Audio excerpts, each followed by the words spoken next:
Hello friends, எல்லோரும் எப்படி இருக்கீங்க? உமன்ஸ் சாய்ஸ் நெக்ஸ்ட் எபிசோடில் என்ன நடக்குதுன்னு பார்க்கலாம். நம்ம லாஸ்ட் எபிசோட்லேயே பார்த்துருப்போம். நம்ம ஹீரோ யார் கூட அஃபேரில் இருக்கான்னு தெரிஞ்சுக்கிறதுக்காக அவங்க ஃப்ரெண்டோட மூலயமா ஒரு டிடெக்டிவை கண்டுபிடிச்சி அவங்ககிட்ட என் ஹஸ்பண்ட் யார் கூட அஃபேரில் இருக்கான்னு கண்டுபிடிச்சி எனக்கு சொல்லுங்கன்னு கேட்டு ஒரு இடத்துல தனியாக மீட் பண்ணி பேசியிருப்பாங்க.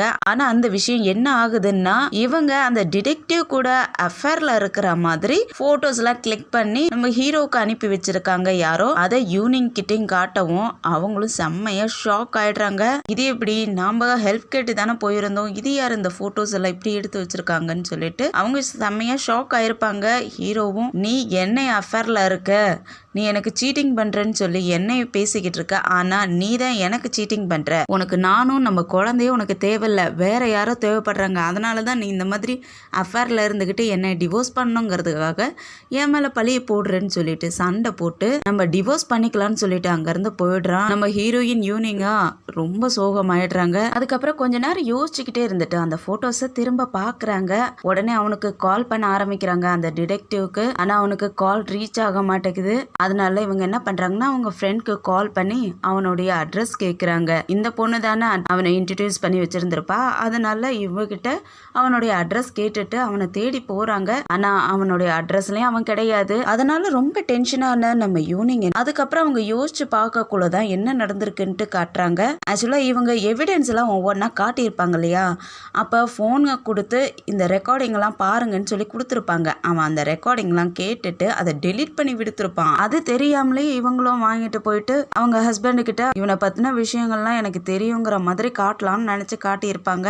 அதுக்கப்புறம் தான் எல்லாத்தையும் யோசிச்சு பாக்குறாங்க. ஆக்சுவலா இவங்களுக்கு யார் இந்த இவனுடைய நம்பர் கொடுத்தா, அவங்க ஃப்ரெண்டு தான் கொடுத்தாங்க. அதே இல்லாத அவன் ஹெல்ப் பண்ற மாதிரி தான் நெருங்கி வந்திருப்பான். ஆனா அது எப்படி அவ்வளோ கிளியரா போட்டோஸ் எல்லாம் வந்திருக்கும், ரொம்ப பக்கத்துல இருந்து எடுத்த மாதிரியே போட்டோஸ் இருந்துச்சுன்ட்டு யோசிச்சு பார்த்துக்கிட்டு அப்பதான் நினைச்சு பாக்குறாங்க.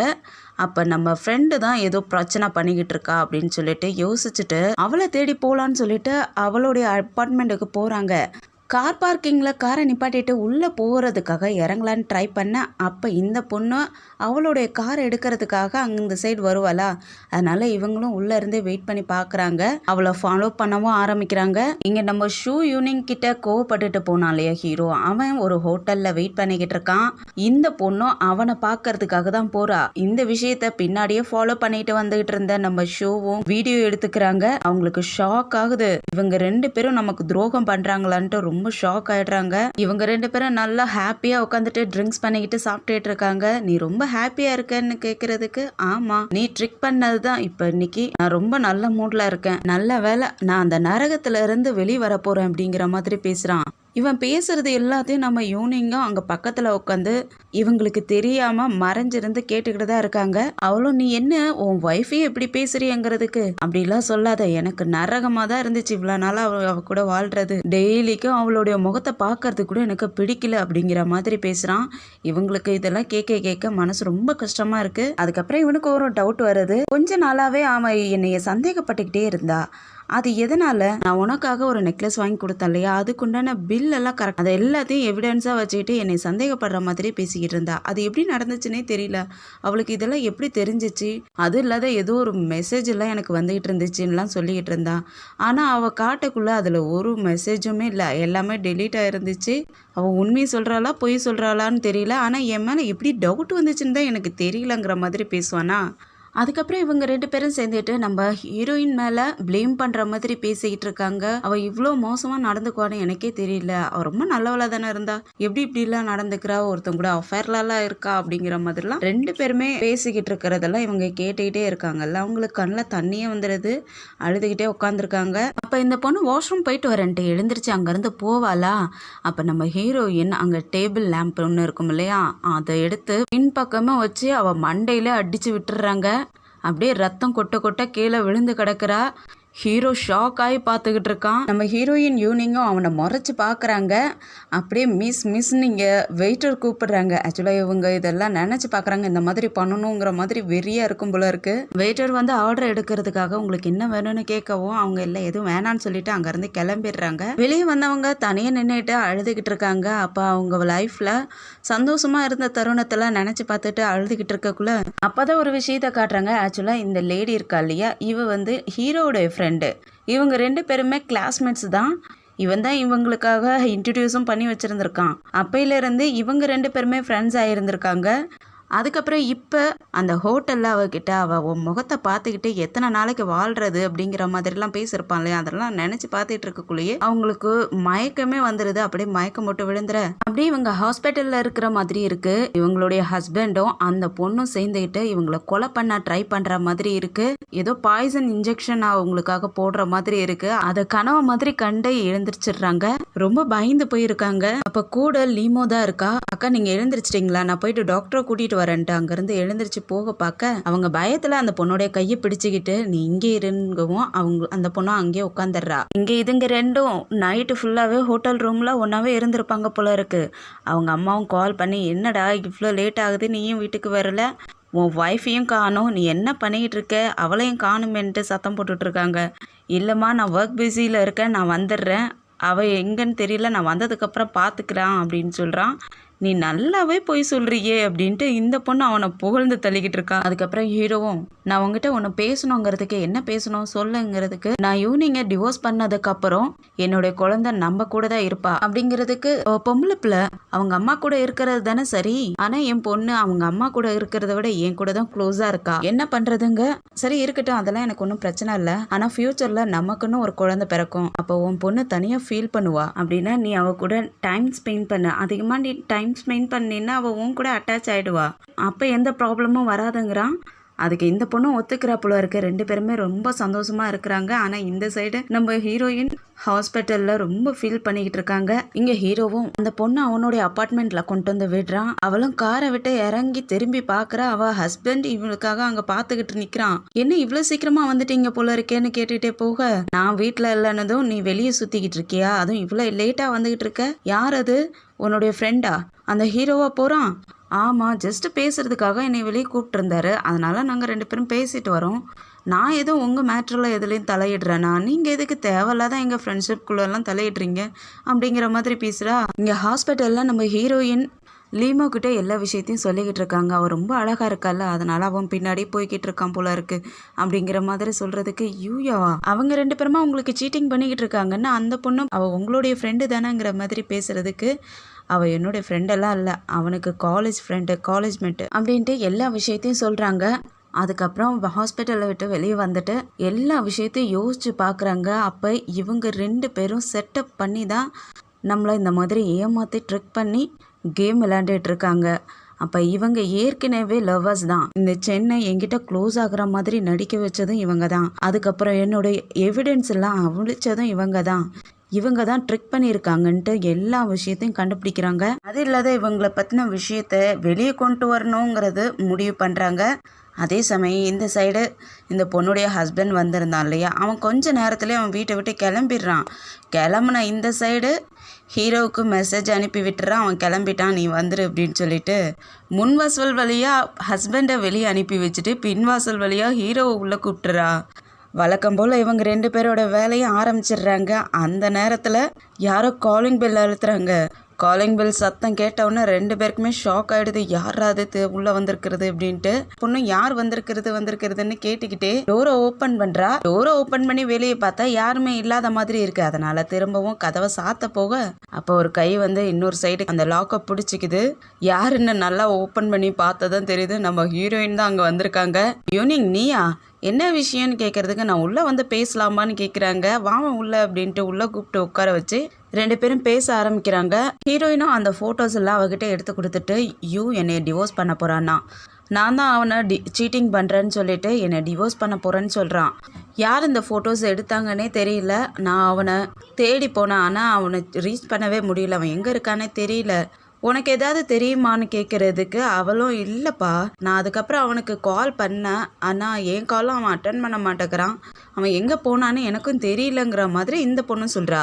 நான் உங்ககிட்ட ஹெல்ப் கேட்கறதுக்காக தான் வந்திருக்கேன்னு சொல்லி யூனிங் கேட்கறதுக்கு, என்ன என்கிட்ட ஹெல்ப் கேட்கறதுக்கா? நான் என்ன உனக்கு ஹெல்ப் பண்ண முடியும்? யூ என்னை டிவோர்ஸ் பண்ண போறேன்னு சொல்லிக்கிட்டு இருக்கான், அவங்ககிட்ட நீ கொஞ்சம் பேச, இது ஒரு ஜஸ்ட் மிஸ் அண்டர்ஸ்டாண்டிங் தான், ப்ளீஸ் எனக்காக பேசுன்னு சொல்றாங்க. சரி நீ அவங்ககிட்ட பார்த்து என்ன பேசுறியான்னு சொல்லிட்டு சரி நான் கிளம்புறேன்னு சொல்லிட்டு கிளம்பிடுறாங்க. அவங்க கிளம்புன உடனே மறைஞ்சிருந்த ஹீரோவும் வெளியே வந்துட்டு என்ன பேசினா, எதுக்காக இங்கே வந்தான்னு கேட்கறதுக்கு, அவ ஜஸ்ட் என்னை பார்த்து பேசணுங்கிறதுக்காக தான் வந்தா. எதுக்காக? அவள் அஃபேரை பற்றி அதெல்லாம் உண்மை இல்லை, மிஸ் அண்டர்ஸ்டாண்டிங் தான் அப்படின்ட்டு உங்ககிட்ட எடுத்து சொல்லணுமா, அதுக்காக தான் பேச வந்தா. நீ என்ன அவளுக்கு கிளாஸ்மேட்டா இல்லை எனக்கா?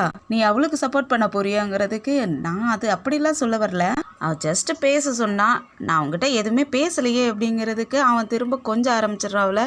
அதெல்லாம் விட்டதில்ல, அப்புறமா பார்த்துக்கலாம், நான் அவளை டிவோர்ஸ் பண்ணுறது தான் அப்படிங்கிற மாதிரி அவளை கொஞ்சம் ஆரம்பிச்சிடறான். நம்ம ஹீரோயின் அவங்க வீட்டுக்கு அவங்க குழந்தைகிட்ட வந்து பேசிக்கிட்டு இருக்காங்க. அப்போ அந்த பொண்ணு கேட்குறா, அம்மா நீயும் அப்பாவும் டிவோர்ஸ் பண்ணிக்க போறீங்களான்னு கேட்கறதுக்கு, உனக்கு யாருப்பா சொன்னா, அந்த மாதிரிலாம் இல்லையே அப்படிங்கிற மாதிரி கேட்க, இல்லைம்மா என் ஃப்ரெண்டு தான் சொன்னா, உண்மை சொல்லு, நீங்கள் 2 பேருமே டிவோர்ஸ் பண்ண போகிறீங்களா? நீங்கள் 2 பேரும் டிவோர்ஸ் பண்ணிக்கிட்டீங்கன்னா அப்பாவுக்கு இன்னொரு வைஃப் வந்துடுவாங்களா?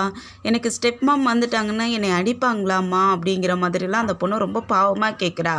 அதுக்கு யூனிங்கும் அந்த பொண்ணை சமாதானப்படுத்துகிறாங்க. அப்படிலாம் நீ எதுவும் பயப்படாத, நான் உன்னை யாருக்கும் விட்டு கொடுக்க மாட்டேன், நீ என் கூட தான் இருப்ப, நீ பயப்படாதன்னு சொல்லி சமாதானப்படுத்த, ஏம்மா நீங்கள் 2 பேரும் டிவோர்ஸ் பண்ணுறதுக்கு காரணம் நான் தானா, என்னால் தான் நீங்கள் 2 பேரும் டிவோர்ஸ் பண்ண போகிறீங்களான்னு கேட்குறா. அப்படிலாம் ஒன்றும் இல்லை, இது உன்னோட தப்பெல்லாம் இல்லை, அப்போனா ஃப்யூச்சரில் நான் அப்பாவை பார்க்கவே முடியாதாம்மா அப்படிங்கிற மாதிரிலாம் கேட்டுட்ருக்க அந்த பொண்ணு.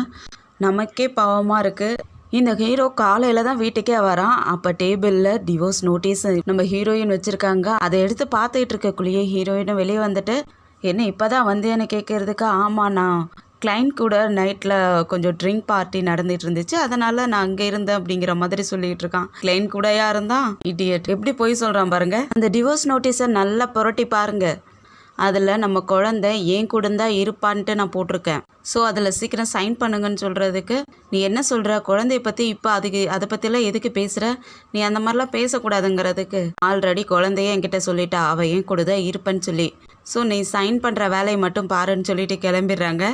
இந்த ஃப்ரெண்டு பொண்ணு என்ன பண்ணுறா, சென்னை தேடி வந்துடுறா. ஆக்சுவலாக அவன் தலைமறைவாக இருக்கணுங்கிறதுக்காக ஏதோ ஒரு ஹோட்டலில் தங்கியிருப்பான் போல இருக்குது. இவ்வளோ அவனை தேடி வந்துடுற, என்ன எதுக்காக இங்கே வந்தானே கேட்குறதுக்கு, உங்ககிட்ட இப்போ ஏற்கனவே காசு இல்லை, நீ எதுக்காக இப்படி ஹோட்டலாக சுற்றிக்கிட்டு இருக்கங்கிற மாதிரி கேட்க, அதான் என்னை எங்கே கண்டுபிடிச்சி வந்துட்டு என்னன்னு சொல்லுன்னு கேட்குறாங்க. உடனே அவள் பணத்தை கொஞ்சம் எடுத்து கொடுத்துட்டு, நீ ஹார்ட் ஒர்க் பண்ணதுக்காக அப்படின்னு சொல்லி கொடுக்க, அவனும் அதை வாங்கி வச்சுக்கிறான். அதுக்கப்புறம் இவ கேட்குறா, அவளுக்கு எப்படி அந்த விஷயம்லாம் தெரிஞ்சிச்சு, அதை டெலீட் ஆனதெல்லாம் நீ தான் ஏதோ டெலீட் பண்ணிட்ட, நீ தான் எவிடன்ஸ்லாம் அழிச்சிட்டுன்னு சொல்லிக்கிட்டு இருந்தா, அவளுக்கு எப்படி தெரிஞ்சிச்சுங்கிறதுக்கு, நீ அவளை ஈஸியாக எடை போட்டுறாத, அந்த பொண்ணு ரொம்ப ஸ்ட்ராங்காக இருக்கா, அதை நான் என் கண்ணாலே பார்த்துருக்கேன், ஸோ நீ அவளை ஈஸியாக எடை போட்டு அவளை நீ ஈஸியாக ஏமாத்திடலான்னு நினச்சிடாதன்னு சொல்லிட்டு, உன் ஹஸ்பண்டின் தான் அவனே நீ அவ்வளோ ஈஸியாக நினச்சிடாதன்னு சொல்லி அனுப்பி வைக்கிறான். இவ வெளியே வரக்குள்ள யாரோ இவ்வளோ ஃபோட்டோ எடுக்கிறாங்க, யாருன்னு தெரியல, மறைஞ்சிருந்து ஃபோட்டோ எடுக்கிறாங்க. இவளுக்கும் டவுட் ஆகுது, யாரோ நம்மள ஃபோட்டோ எடுக்கிறாங்க போல இருக்குன்ட்டு திரும்பி பார்க்குறா, ஆனால் யாருன்னே தெரிய மாட்டேங்குது. அதுக்கப்புறம் அவளும் அங்கேருந்து கிளம்பிடுறா. இந்த சைடு இந்த ஹீரோ என்ன பண்ணுறான்னா, ஃப்ளவர் பொக்கே அந்த லேடிக்காக வாங்கிக்கிட்டு இருக்கான் போல இருக்கு. அந்த சமயம் லின் அங்கே வரான். ஃப்ளவர் பார்த்த உடனே, நீ என்ன உன் ஒய்ஃப்காக ஃப்ளவர் வாங்குறியான்னு கேட்க, ஆமாம் ரொம்ப அழகாக இருக்குது, எனக்கும் அந்த ஷாப்போடைய நம்பர் கொடுக்குறியான்னு கேட்க, நான் உன்னோடைய ஃபோன் நம்பருக்கு அனுப்பி வைக்கிறேன் அப்படின்னு சொல்லவும், சரின்ட்டு அவன் அங்கேருந்து போகக்குள்ளே எனக்கு ஹெல்ப் பண்ணுன்னு சொல்லிட்டு யாருக்கோ கால் பண்ணி லின் சொல்லிகிட்டு இருக்கான். ஆனால் இவன் ஃப்ளவர் வாங்கினது யாருக்கு, இந்த லேடிக்கு தானே, இங்கே கொண்டு வந்து கொடுத்துட்டு அவளை ஹோட்டலில் வச்சு சாப்பாடெலாம் வாங்கி கொடுத்துக்கிட்டு இருக்கான். அப்போ அந்த பொண்ணு என்ன சொல்கிறேன்னா, உன்னுடைய பொண்ணை நான் பார்த்துக்கிறேன், எனக்கு அதில் சம்மந்தம் தான், உன் பொண்ணை அவகிட்ட விட்டு கொடுக்க தேவையில்லைங்கிற மாதிரி பேசவும் அவனுக்கு ரொம்ப ஹாப்பி ஆகிடுது. நீ உண்மையை தான் சொல்கிறியா, அப்போனா நமக்கு ஃப்யூச்சரில் இன்னொரு குழந்தை இருந்தாலும் அதையும் நான் நல்லா பார்த்துக்குவேங்கிற மாதிரி பேச ஆரம்பிக்கும். அதெல்லாம் ஒன்றும் தேவையில்லை, இந்த குழந்தை உன்னுடைய குழந்தை, ஸோ அதை நான் நல்லபடியாக பார்த்துக்குவேங்கிற மாதிரி சொல்கிறா. அதுக்கப்புறம் இவன் வீட்டுக்கே கூட்டிகிட்டு வந்துட்டான் போல இருக்குது. வீட்டுக்கே கூட்டிகிட்டு வந்துட்டு அம்மா பாப்பான்னு கூப்பிட, அங்கே யாருமே இல்லை. உங்கள் வீட்டில் யாருமே இல்லையாட்டுக்குப்பான்னு யாரை கூப்பிடுறங்க, குழந்தைய கூட்டிகிட்டு அம்மா வெளியே விளையாடுறதுக்காக கூட்டிகிட்டு போயிருப்பாங்க. வா நீ உள்ளே வெயிட் பண்ணிக்கிட்டு நான் போயிட்டு குழந்தைய கூட்டிகிட்டு வரேன்னு சொல்லிட்டு அவன் வெளியே போயிடுறான். இவளும் குழந்தையோட ரூமில் போயிட்டு ஒளிஞ்சு நின்றுக்கிறா. அங்கே நம்ம ஹீரோயினோட ஃபோட்டோ இருக்குது. அதை பார்த்து கொஞ்சம் ஷாக் ஆகி நின்றுட்டு இருப்பாளா. அந்த சமயம் குழந்தை வந்துட்டு அம்மான்ட்டு கதவை திறக்க இவ இருக்கிறத பார்த்த உடனே அவளுக்கு கொஞ்சம் ஷாக் ஆகிடுது. அந்த குழந்தைக்கு தெரிஞ்சிருச்சோ என்னவோ இவ தான் நமக்கு ஸ்டெப் மாமா வருவாளோ அப்படிங்கிறது தெரிஞ்சிச்சோ என்னவோ தெரியல. அவளை பார்த்தோன்னே கொஞ்சம் பயப்பட ஆரம்பிக்குது. அதனால் நீங்களும் இங்கே இருக்கீங்க, எங்கள் அம்மா எங்கே, நான் போயிட்டு எங்கள் அம்மாவை பார்க்க போகிறேன்னு சொல்லிட்டு ஸ்டெப்ஸில் இருந்து கீழே இறங்குறதுக்காக போவா. இவன் என்ன பண்ணுவான்னா அவளை பிடிக்கிறதுக்காக ஓடுறேன்ட்டு பிடிக்க ஓட அந்த பொண்ணு பயந்துக்கிட்டு ஓடுறதா. அதனால் ஸ்டெப்ஸில் இருந்து கீழே விழுந்துருது.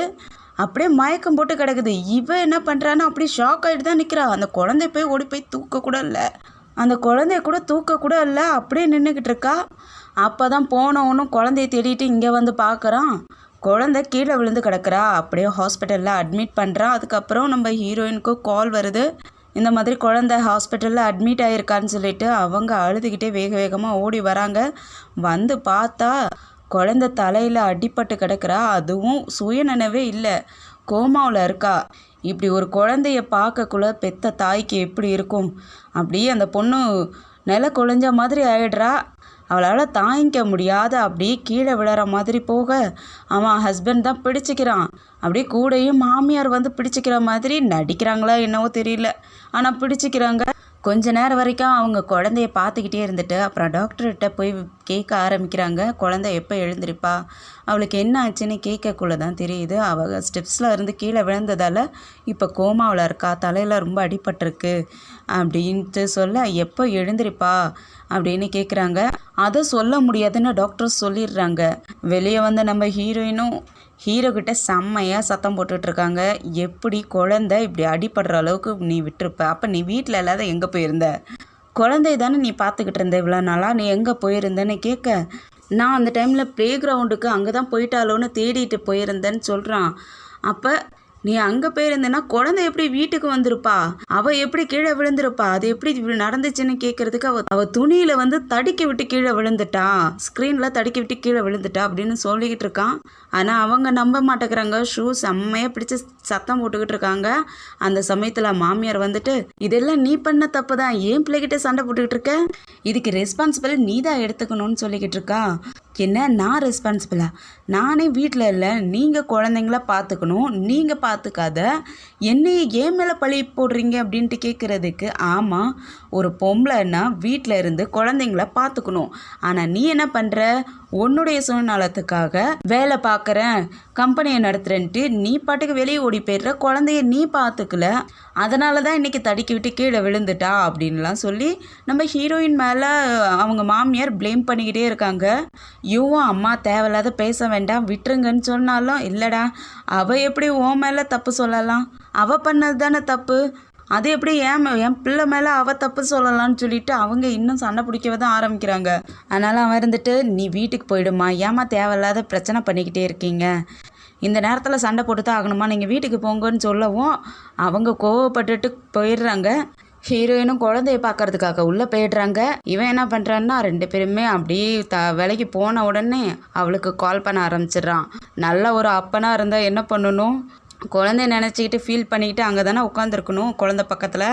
ஆனால் இவன் கீப்புக்கு கால் பண்ண ஆரம்பிச்சிட்டான். அவ்வளோ கால் அட்டன் பண்ணி குழந்தை எப்படி இருக்கா நல்லா இருக்காளான்னு கேட்குறதுக்கு குழந்தைக்கு ஒன்றும் ஆகலை, ஆனால் இன்னும் எழுந்திருக்க தான் செய்யலை, அவன் இன்னும் கண்ணு முழிக்கவே இல்லைன்னு சொல்லிக்கிட்டு இருக்கான். இதெல்லாம் என்னோட தப்பு தான், நான் தான் கொஞ்சம் கவனமாக இருந்திருக்கணும், விளையாட்டுத்தனமாக பண்ணிட்டேன் அப்படின்னு சொல்லிகிட்டு இருக்க, இது உன்னோட தப்பு இல்லைன்னு சொல்கிறான். அப்போ இந்த மாதிரி குழந்தை கிடக்கிறது கூட இவனுக்கு பெரிய கவலையே இல்லையாட்டுக்கு. அவனுடைய கீப்பு அப்செட் ஆகிடக்கூடாது, அதுதான் அவனுக்கு வேணும் போல இருக்குது. இவனை என்ன சொல்லி திட்டுறதுன்னு எனக்கு தெரியல. ரொம்ப கேவலமானவனாக இருக்கான். அந்த பொண்ணு இருந்துட்டு எனக்கு பயமாக இருக்குன்னு சொல்கிறதுக்கு நீ எதுக்கும் பயப்படாத நான் இருக்கேன்னு சொல்லிக்கிட்டு இருக்கான். அவ்வளோதான் தைரியப்படுத்திக்கிட்டு இருக்கான். பொண்டாட்டிக்கு எவ்வளோ கஷ்டமாக இருக்கும் இப்போ குழந்தை அடிபட்டு கிடக்கிறதுல, அவ்வளோலாம் போய் பார்க்கல, இவளுக்கு ஆறுதல் படுத்திக்கிட்டு உட்காந்துருக்கான். ஹீரோயினும் குழந்தை கூடியே அப்படியே உட்காந்து அப்படியே தூங்கி போயிடுறாங்க. காலையில் விடிஞ்ச உடனே லீமாவும் அவளுடைய பாய் ஃப்ரெண்டும் அங்கே வந்துடுறாங்க. குழந்தைய பார்த்துட்டு குழந்தை இப்போ எப்படி இருக்கா என்ன ஆச்சுன்னு கேட்க அந்த சமயத்தில் நர்ஸ் வந்துட்டு குழந்தைக்கு கொஞ்சம் மருந்தெல்லாம் வாங்க வேண்டியது இருக்குது, கொஞ்சம் வாங்கிட்டு வாங்கன்னு சொல்லிக்கிட்டு இருக்காங்க. அதனால் அவங்க கிளம்ப போக உடனே லீமாவுடைய பாய் ஃப்ரெண்ட் இருந்துட்டு நான் போகிறேன், நீங்கள் இருங்க, நீங்கள் பேசிக்கிட்டு இருங்க, நான் போயிட்டு வரேன்னு சொல்லிட்டு அவன் கிளம்பிடுறான். அதுக்கப்புறம் அவங்க ரொம்ப அழ ஆரம்பிச்சிடுறாங்க. அழுதுகிட்டே இருக்க அந்த பொண்ணு தான் சமாதானப்படுத்தி உட்கார வச்சுக்கிட்டு இருக்கா. இங்கே டேப்லெட்ஸ்லாம் வாங்க போனாலையும் ஏதோ டவுட் கேட்கறதுக்காக திரும்ப வந்தானே என்னன்னு தெரியல. வந்து இவங்க பேசிக்கிறதெல்லாம் கேட்டுக்கிட்டு தான் இருக்கான். அப்போ லீமோ கேட்குறா, என்னாச்சு, எங்கேருந்து கீழே விழுந்தான்னு கேட்க, செகண்ட் ஃப்ளோர்லேருந்து கீழே விழுந்துட்டான்னு சொல்லவும், செகண்ட் ஃப்ளோரா அப்படின்ட்டு அந்த பொண்ணு ஷாக் ஆகுறா. ஏன் என்னாச்சுன்னு கேட்குறதுக்கு, அவளுக்கு செகண்ட் ஃப்ளோரில் ஸ்டெப்ஸில் நடக்கவே தெரியாது. அவள் ரொம்ப பயப்படுவா. நான் தான் கூட்டிகிட்டு போவேன், கூட்டிகிட்டு வருவேன். அவள் அங்கே போகவே மாட்டாள். அவள் எப்படி அங்கே போனா, இது எப்படி நடந்துச்சுன்னு கேட்கவும், அப்போ தான் நம்ம ஹீரோயின் ஷூக்கு ஷாக் ஆகுது. என்ன சொல்கிற அப்படின்ட்டு குழந்தைய பார்க்குறாங்க. அவள் ஏற்கனவே வேற கொஞ்சம் பயந்து போய் தானே இருந்தா.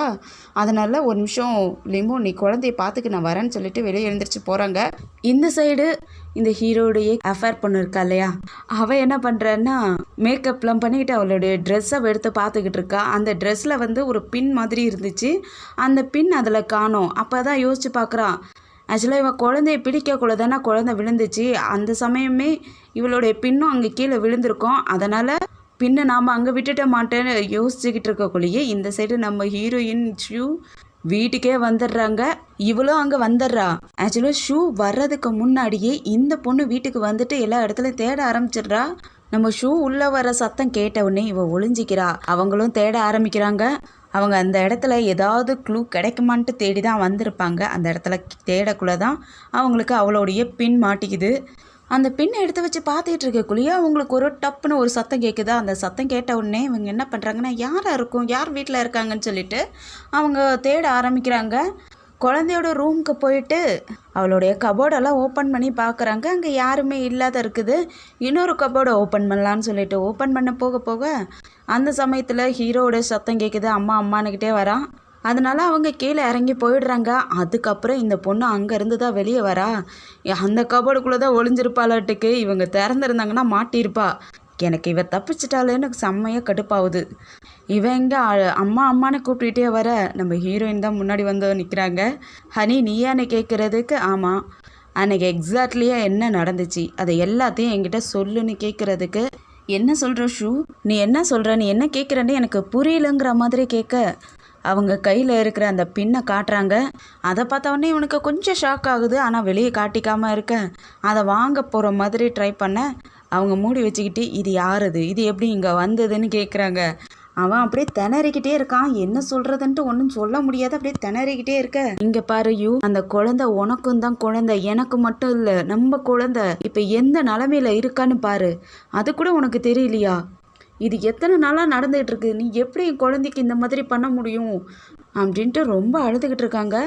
அதுலேயும் அவன் நெஞ்சிலேயே குத்தி குத்தி அழுதுகிட்டே இருப்பாங்களா. அவன் அப்படியே ஹக் பண்ணிக்கிறான். அவங்களும் ஷூ உன்னுடைய குழந்தை தானே, நீ தானே அவளுக்கு அப்பா, இது எப்படி அவளுக்கு நடக்க விடலாம் அப்படின்னு சொல்லிட்டு அழுதுகிட்டு இருக்காங்க. அவனுக்கும் கொஞ்சம் அப்பாவோட பாசம் எட்டி பார்க்குது போல இருக்கு. என்னை மன்னிச்சிடுமா, இதெல்லாம் என்னுடைய தப்பு தான் அப்படின்ட்டு அவனும் அழறான். இது எல்லாத்தையும் அந்த பொண்ணு ஒளிஞ்சிருந்து பார்த்துக்கிட்டு தான் இருக்கா. அதுக்கப்புறம் நம்ம ஹீரோயின் ஷூவும் அங்கேருந்து கிளம்பிடுறாங்க ஹாஸ்பிட்டலுக்கு. அவங்கள அனுப்பி வச்சுட்டு இங்கே திரும்பி பார்ப்பான். இந்த பொண்ணு உள்ளேருந்து வெளியே வராளா. இவளை பார்த்துட்டு, நீ எப்போ இங்கே வந்தேன்னு கேட்க, எனக்கு கொஞ்சம் பயமாக இருந்துச்சு, அதனால தான் உங்களை பார்க்கறதுக்காக வந்தேன்னு சொல்லி இப்படி மாற்றி விட்டுறா. அது இல்லாத நான் உண்மையை தான் சொல்கிறேன், உண்மையாலுமே எனக்கு ரொம்ப பயமாக இருந்துச்சுன்னு அவனை ஹக் வேற பண்ணிக்கிறா. அவனும் எனக்கும் தெரியும் அப்படிங்கிறான். உடனே அவளோட பேச்ச ஆரம்பிச்சிடுறா.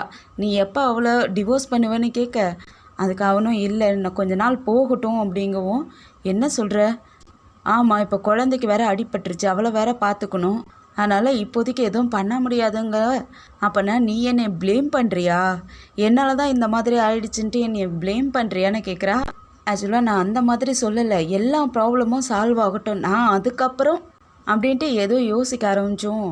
என்னாச்சு, என்ன விஷயம்னு கேட்க, ஒன்றும் இல்லை, நான் ஹாஸ்பிட்டலுக்கு போகணும், குழந்தைய முதல்ல பார்க்கணும் இல்லையா, நான் ஹாஸ்பிட்டலுக்கு போகணுன்ட்டு அவளை அனுப்பி வச்சுட்டு உள்ளே வந்து பார்க்குறான். அந்த ஸ்டெப்ஸ் மேலே ஏறி பார்க்குறான். அங்கே இவங்களுடைய ஃபோட்டோஸ் ஒன்று இருக்கும். ஆக்சுவலாக இந்த பொண்ணு அதை முறைச்சி பார்த்துக்கிட்டு தான் இருந்தா.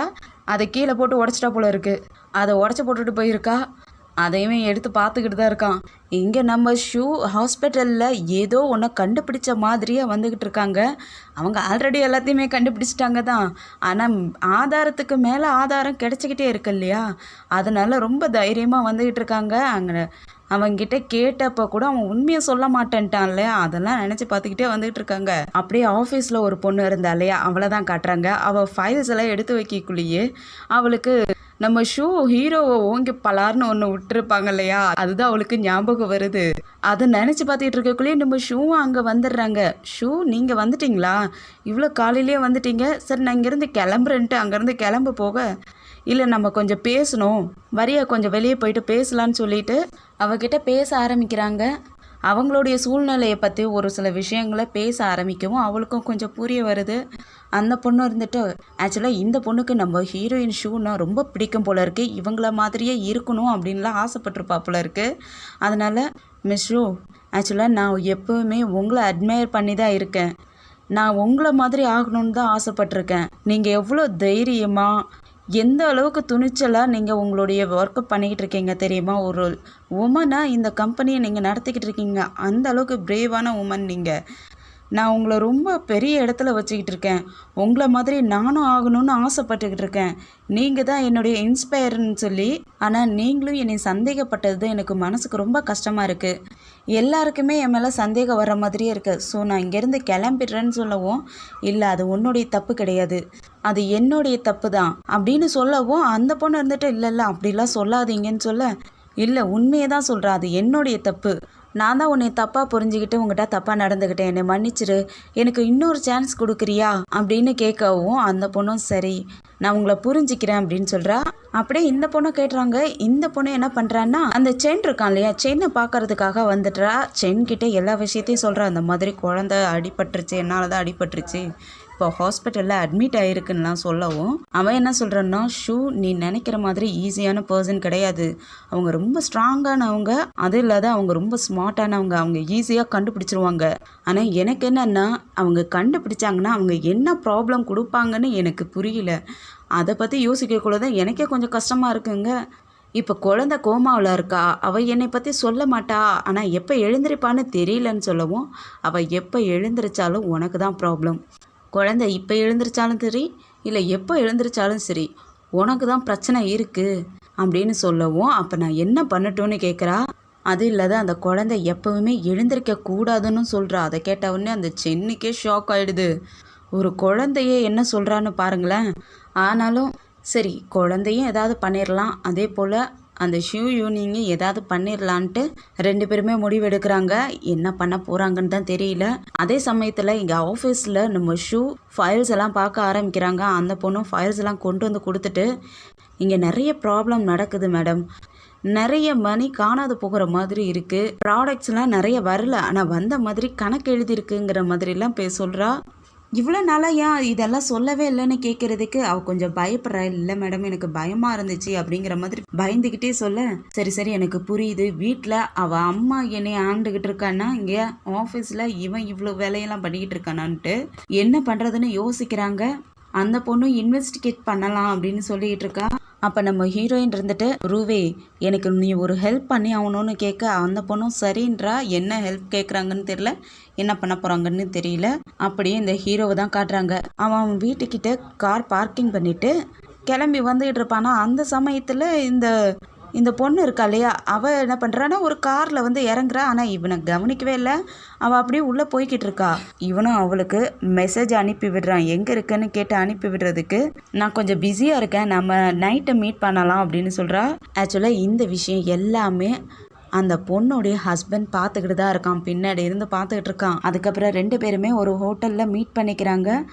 அப்போ இவன் டவுட்டாக ஏதோ பார்த்துக்கிட்டு இருக்கிறத பார்த்துட்டு, நீ என்ன இவ்வளோ டவுட்டாக எதையோ யோசிச்சுக்கிட்டு இருக்கே, என்னாச்சுன்னு கேட்குறதுக்கு, ஆக்சுவலாக உன்னுடைய ட்ரெஸ்ஸில் உள்ள பின் வந்து அங்கே கீழே இருந்து அவள் எடுத்து கொடுத்தா, அங்கே ஆக்சுவலாக என்ன தான் நடந்துச்சு அப்படிங்கிறதுக்கு இவ கொஞ்சம் மழுப்பி விடுறா. அதெல்லாம் ஒன்றும் இல்லை, ஜஸ்ட்டு கீழே விழுந்திருக்கலாம், நான் எதுவும் பண்ணலைங்கிற மாதிரி சொல்ல, நீ எதுவும் என்கிட்ட இருந்து மறைக்கிறியான்னு கேட்குறான். இல்லையே அப்படிலாம் ஒன்றும் இல்லையேங்கிறா. இல்லையே நீ பண்ணுற வேலையெல்லாம் கொஞ்சம் எனக்கு வேறு மாதிரி தோணுது, நீ ஏதோ ஸ்ட்ரேஞ்சர் மாதிரி நடந்துக்கிற அப்படின்னு கேட்குறதுக்கு, அதெல்லாம் ஒன்றும் இல்லை, நான் நல்லா தான் இருக்கேன். ஆக்சுவலாக குழந்தைய பற்றி நான் யோசிச்சுக்கிட்டே இருக்கேன்னா, அதனால தான் கொஞ்சம் உனக்கு என்னை பார்க்குறதுக்கு கொஞ்சம் ஸ்ட்ரேஞ்சர் மாதிரி தெரியுது போல இருக்குன்னு சொல்கிறா. நீ தானே சொன்ன குழந்தை அவளாக தானாக ஸ்டெப்ஸில் ஓடி தான் கீழே விழுந்துட்டான்னு சொல்லி அப்படின்னு கேட்க, ஆமாம் நான் தான் சொன்னேன். ஆனால் குழந்த பயந்தாலும் கூட அந்த ஸ்டெப்பில் அங்கே ஓட மாட்டா, இந்த சைடு தான் வருவா. அவள் தனியாக அந்த சைடு போகிறதுக்கே ரொம்ப பயப்படுவா. அப்போனா நீ என்ன சொல்ல வர அப்படின்ட்டு கோவமாக கேட்கவும், நான் ஜஸ்ட்டு சொன்னேன்தான்னு சொல்கிறதுக்கு நீ என்ன மீன் பண்ண, என்ன நான் பண்ணேன்னு நீ நினைக்கிறேன்னு சொல்லிட்டு கோவப்பட்டுட்டு அங்கேருந்து கிளம்பிடுறா. இவனும் பின்னாடியே போகிறான். ஆக்சுவலாக இவ வெளியே வந்துக்கிட்டு இருக்கா இல்லையா, இந்த விஷயத்த அவளுடைய ஹஸ்பண்ட் வந்து வெளியே காரில் இருந்து வீடியோ எடுத்துக்கிட்டு இருக்கான். அப்படியே வீடியோவை ஸ்டாப் பண்ணிவிட்டு அந்த ஹோட்டலுக்குள்ளே வந்து இந்த மாதிரி ஒருத்தரை பார்க்கணுன்னு சொல்லவும் அவங்களும் வழி காட்டுறாங்க. உள்ளே போய் பார்த்தா ஹீரோ 2-3 பேர்கிட்ட பேசிக்கிட்டு இருக்கான். யாரையோ வர சொல்லியிருப்பான் போல இருக்கு. அவங்கக்கிட்ட பேசிக்கிட்டு இருக்கக்குள்ள இவனும் அங்கேருந்து வெயிட் பண்ணி பார்த்துட்டு அங்கேருந்து கிளம்புறான். ஆக்சுவலாக இவனுக்கு இது எல்லாமே தெரிஞ்சிருக்கும் போல இருக்குது. அவன் போகிறத இந்த ஹீரோ ஓர கண்ணால் பார்க்குறான். இங்கே ஹாஸ்பிட்டலில் ஷூ கிட்ட டாக்டர் சொல்லிக்கிட்டு இருக்காங்க, நாங்கள் இந்த மாதிரி ஸ்கேன் எல்லாம் எடுத்திருக்கோம். குழந்தைக்கு பிரெயினில் கொஞ்சம் பலமாக அடிபட்டிருக்கு தான், ஆனால் கொஞ்சம் சீக்கிரமாகவே எழுந்திரிச்சிருவா, அதெல்லாம் ஒன்றும் பிரச்சனை இல்லைன்னு சொல்லவும் அப்போ தான் ஷூக்கு ரொம்ப ஹாப்பியாக இருக்குது. ரொம்ப தேங்க்ஸ் டாக்டர்னு சொல்லிக்கிட்டு இருக்காங்க. குழந்தைகிட்டே லீமோ தான் இருந்து பார்த்துக்கிட்டே இருக்கா. அங்கே ஷூவும் வராங்க. ஷூ பார்த்த உடனே டாக்டர் என்ன சொன்னாங்கக்கா, என்ன பேசுனாங்கன்னு கேட்க, கொஞ்சம் பரவாயில்ல, சீக்கிரமாகவே குணமாயிடுவாளான்னு சொல்லிக்கிட்டு இருக்காங்க. அந்த சமயத்தில் லீமோவுடைய பாய் ஃப்ரெண்ட் இருக்கான் இல்லையா, அவனும் உள்ளே வரான். அவன் கொஞ்சம் டாக்குமெண்ட்ஸ்லாம் நம்ம ஹீரோயின்கிட்ட கொடுத்துட்டு அங்கே உள்ள சிசிடிவி கேமராக்குள்ளான டாக்குமெண்ட்ஸ் எல்லாம் இருக்குன்னு சொல்லி கொடுக்குறான். அது இல்லாத குழந்தைய இவங்க கஸ்டடியில் எடுத்தாகணும் இல்லையா டிவோர்ஸுக்கு அப்புறம், அதுக்குண்டான ஃபைல்ஸ் எல்லாம் கொஞ்சம் கொண்டு வந்து கொடுக்குறான். அதே அவங்க வாங்கிக்கிட்டு வீட்டுக்கு வராங்க. வீட்டில் வழக்கம் போல் அந்த மாமியார் சத்தம் போட்டுக்கிட்டே இருக்காங்க, திட்டிக்கிட்டே இருக்காங்க. ஆக்சுவலாக அவங்க ஃபோனில் பேசிக்கிட்டு இருப்பாங்க போல இருக்கு வக்கீல்கிட்ட. இந்த மாதிரி ப்ராப்பர்ட்டி எல்லாம் அந்த ஹீரோ பேரில் மாற்றுறதுக்காக பேசிக்கிட்டு இருப்பாங்க போல இருக்கு. இவங்க இதை பின்னாடியே கேட்டுக்கிட்டே வந்துட்டு, அம்மா என்ன பேசிக்கிட்டு இருக்கீங்க, என்ன பண்ணிக்கிட்டு இருக்கீங்க அப்படின்ட்டு சந்தை கொடுக்க ஆரம்பிக்கும். நீ எதுக்காக இந்த கத்துற, நானே பயந்துட்டேன்ட்டு எழுந்திருக்கிறாங்க. நீங்கள் என்ன பேசிக்கிட்டு இருக்கீங்கன்னு கேட்குறதுக்கு, நான் ஜஸ்ட்டு குழந்தைக்கு எவ்வளோ பணம் செலவாகும்னு தான் கேட்டுக்கிட்டு இருக்கேன் அப்படின்ட்டு போய் சொல்லவும் இவங்களுக்கும் செம்ம கோவம் ஆயிடுது. அவங்கள சத்தம் போட ஆரம்பிக்கிறாங்க. நீங்கள் என்ன பேசிக்கிட்டு இருந்தீங்கன்னு நான் நல்லாவே கேட்டுட்டேன். நீங்கள் என்னுடைய பிஸ்னஸையும் என்னோடய ப்ராப்பர்ட்டியெல்லாம் சேஞ்ச் பண்ணுறதுக்கு தானே பேசிக்கிட்டு இருக்கீங்க, என்ன பேசிக்கிட்டு இருந்தீங்கன்னு நான் நல்லா கேட்டுட்டேன் அப்படிங்கவும், இல்லை நான் அப்படிலாம் பேசலைங்கிற மாதிரி சொல்லிக்கிட்டு இருக்காங்க. அப்படியே இந்த மாமியார் கொஞ்சம் கொஞ்சமாக பேசியே தப்பு ஃபுல்லாகவே நம்ம ஹீரோயின் மேலே தான் இருக்குங்கிற மாதிரி, நான் கொஞ்சம் மணியை சேவ் பண்ணி வைக்கணும்னு தான் நினைக்கிறேன், நீ தான் அதெல்லாம் தடுக்கிற, நம்ம வீடு ஒன்றும் இல்லாத போயிடும் அப்படிங்கிற மாதிரிலாம் பேசி விட்டுட்டு அங்கேருந்து கிளம்பிடுறாங்க. அப்படியே இந்த குடும்பத்தை காட்டுறாங்க. இந்த ஹஸ்பண்ட்காரன் கொஞ்ச நேரம் கூட வீட்டில் இருக்க மாட்டான் போல இருக்குது. அவன் டக்குன்னு கிளம்பிடுவான் போல இருக்குது. அதே போல் கொஞ்ச நேரத்தில் அங்கேருந்து கிளம்ப போக, என்ன வெளியே போறியா, எப்போ வருவேன்னு கேட்குறா. நான் வேலை முடிஞ்ச உடனே சீக்கிரம் வந்துடுவேன்னு சொல்லிட்டு, ஆமாம் நேற்று நைட்டு எங்கே போயிருந்த, சாப்பிட்றதுக்கு யார் கூட போயிருந்தேன்னு கேட்க, நீ தான் வீட்டில் இல்லை, அதனால நான் ஹோட்டலுக்கு சாப்பிட்றதுக்காக போயிருந்தேன் என் ஃப்ரெண்ட்ஸ் கூட, கேர்ள் ஃப்ரெண்ட்ஸு கூட அப்படின்னு சொல்லுவோம். யார், ஷூ யூனிங் கூட எனக்கு கேட்க, இல்லை உனக்கு தெரியாது என்னுடைய ஃப்ரெண்டை, வேற ஒருத்தவங்க கூட போனேன்னு சொல்கிறா. அவனுக்கு நல்லாவே தெரியுது யார் கூட இருந்தான்ட்டு தான் அவன் தான் வீடியோ பிடிச்சே வச்சுருக்கானே. ஆனாலும் எப்படி ஏமாத்துறா பாருங்க. இங்கே கார் பார்க்கிங்கில் கார் எடுக்கிறதுக்காக இவன் வந்துக்கிட்டு இருப்பானா, அந்த சமயத்தில் நம்ம ஷூவும் அங்கே தான் காரில் தான் இருக்காங்க. இவன் வர்றதை பார்க்குறாங்க. அப்படியே இந்த வீட்டில் தான் காட்டுறாங்க. இந்த ஹீரோ அவளுக்காக கிஃப்டெல்லாம் வாங்கிக்கிட்டு அங்கே வந்துடுறான். கிஃப்ட்டை கொண்டு வந்து கையில் கொடுக்கும். எதுக்காக இங்கே வந்தங்கிற மாதிரி கேட்க, நான் தான் சொன்னல அது என்னுடைய தப்பு அப்படின்ட்டு, நான் இனிமேல் இந்த மாதிரிலாம் பேச மாட்டேன்னு சொல்லிக்கிட்டு இருக்கான். அப்படியே அவனை உள்ளே விட்டுறா. அவனும் பின்னாடியே ஓடி போயிடுறான். அந்த கிஃப்ட் வந்து ஒரு நெக்லஸ் போல இருக்குது. கழுத்தில் அழகான ஒரு நெக்லஸை போட்டு விடுறான். இங்கே நம்ம ஹீரோயின் என்ன பண்ணுறாங்கன்னா, அந்த வேயோட ஹஸ்பண்டுக்கு ஒரு வீடியோ ஒன்று எடுத்திருந்தாங்க இல்லையா, அந்த வீடியோவை கிளியராக எடுத்து அவனுக்கு வாட்ஸ்அப்பில் அனுப்பி வச்சிடுறாங்க. அதை பார்த்த உடனே அவன் செம்மையாக டென்ஷன் ஆகிடுறான். காரை திருப்பின்ட்டு நம்ம ஹீரோயின் ஷூவை பார்க்கறதுக்காக கிளம்பிடுறான். எங்கே அந்த பின் ஒன்று கீழே விழுந்து கிடந்து நம்ம ஹீரோயின் கிட்ட எடுத்து வச்சுருந்தாங்களா, அந்த பின் வந்து அவகிட்ட இன்னொரு பின் ஒன்று இருக்கும். அதை வச்சுட்டு பார்த்துக்கிட்டு இருக்கான். அதை பார்த்துட்டு இந்த பெண் தானே உனக்கு கீழே விழுந்துருச்சு மிஸ் ஆயிடுச்சுன்னு கேட்டுக்கிட்டு இருக்க ஆமான்னு சொல்கிறா. அதே சமயத்தில் இவளுடைய ஹஸ்பண்டை தான் காட்டுறாங்க. ஆக்சுவலாக இந்த இவளுடைய ஹஸ்பண்டோடைய டிரைவர் யார் தெரியுமா? இந்த சென் தான் இருக்கான். அவங்ககிட்டயும் அந்த வீடியோவை காட்டுறாங்க. இங்கே இதுங்க ரெண்டும் கொஞ்சிக்கிட்டு இருக்குதுங்க.